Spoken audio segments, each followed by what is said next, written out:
somos vários e digamos de certeza que não, em simultâneo não podemos estar em torno de uma mesa.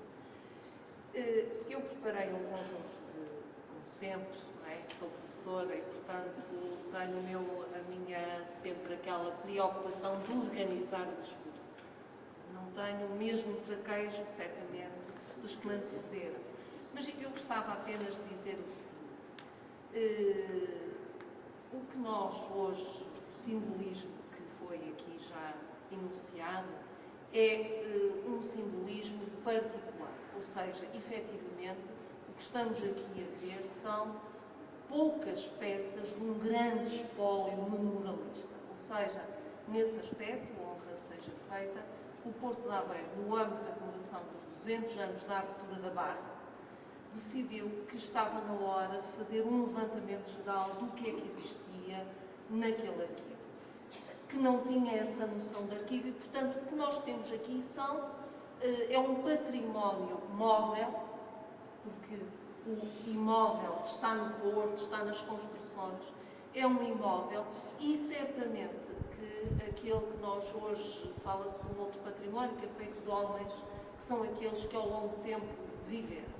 Eu não sabia dos lugar, o que está aqui é o resultado de séculos de colaboração e de manutenção de uma memória. E isso é um traço positivo e aglutinador. Em segundo lugar, aqui a exposição está organizada em 4 núcleos fundamentais.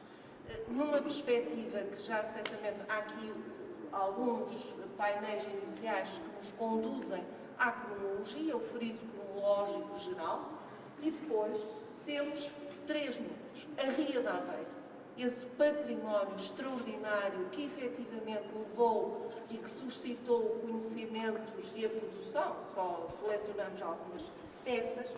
O outro sobre a Barra de Aveiro, um terceiro sobre a navegabilidade da Ria com a saída para o mar, e um 4º núcleo especificamente sobre as Marinhas do Sal, que criam alguma identidade e que tanto preocuparam ao longo do tempo pelos conflitos. Aí um aspecto curioso, porque efetivamente as Marinhas são uma paisagem humanizada. O Porto foi um desejo, foi uma projeção, continua a ser sempre uma projeção. E em que escala?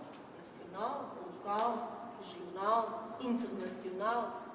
Naturalmente, cada um de vocês pode responder hoje, mas ao longo do tempo, ele foi sempre, por isso é que a exposição se chama Portos, porque efetivamente todos, e sobretudo os que vivem, por exemplo, na Gafanha, é fundamental para a circulação, para o relacionamento com o interior e com o exterior, a quantidade de portos, pequenos portos, que permitem uma economia regional, eram fundamentais.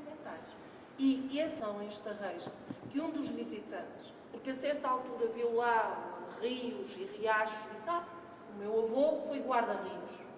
E a partir dali gerou-se uma conversa acerca daquilo que eram funções do passado, que ajudavam e que preservavam aquilo que era a fluidez.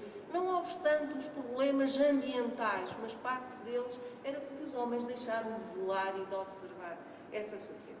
Por isso eu considero que este o Porto de Aveiro tem uma qualidade, uma especificidade. É um porto sem cidade. Foi um porto que se criou à medida que das necessidades, que se aproximava do litoral enquanto o litoral oscilava. E ele é único desse ponto de vista, comparável eventualmente ao que se faz em França, no Loire, mas tem esta especificidade, logo traça um perfil. E depois outra das coisas que eu vi que é muito interessante, a questão tecnológica. É extraordinário. A adaptação, a invenção, como os engenheiros ao longo do tempo, desde o século XVIII, e os que vieram depois, vocês vão ver aqui mapas que foram feitos já no século XIX, que são cópias de mapas do século XVIII que desapareceram os originais.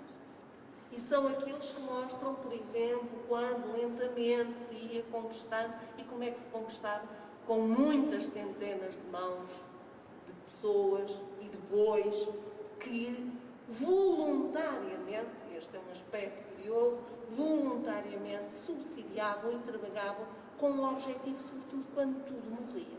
Peixes, salinas e nada assim. parece que nós estamos aqui perante um observatório, eu sempre achei muito interessante observar o que se passava a lupas e as escalas diferenciadas. E é o que nós temos aqui. Os mapas são os primeiros.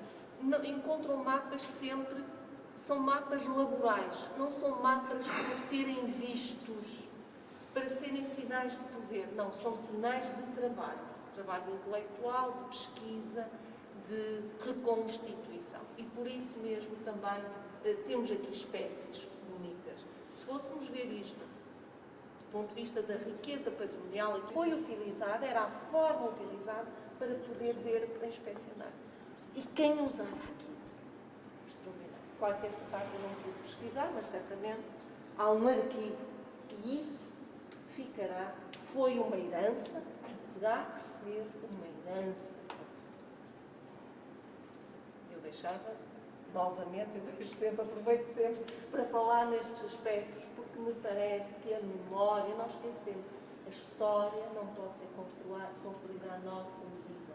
Nós temos uma obrigação de a divulgar e de relembrar o passado construindo o futuro. É a minha frase, digamos, que eu uso várias vezes, portanto já não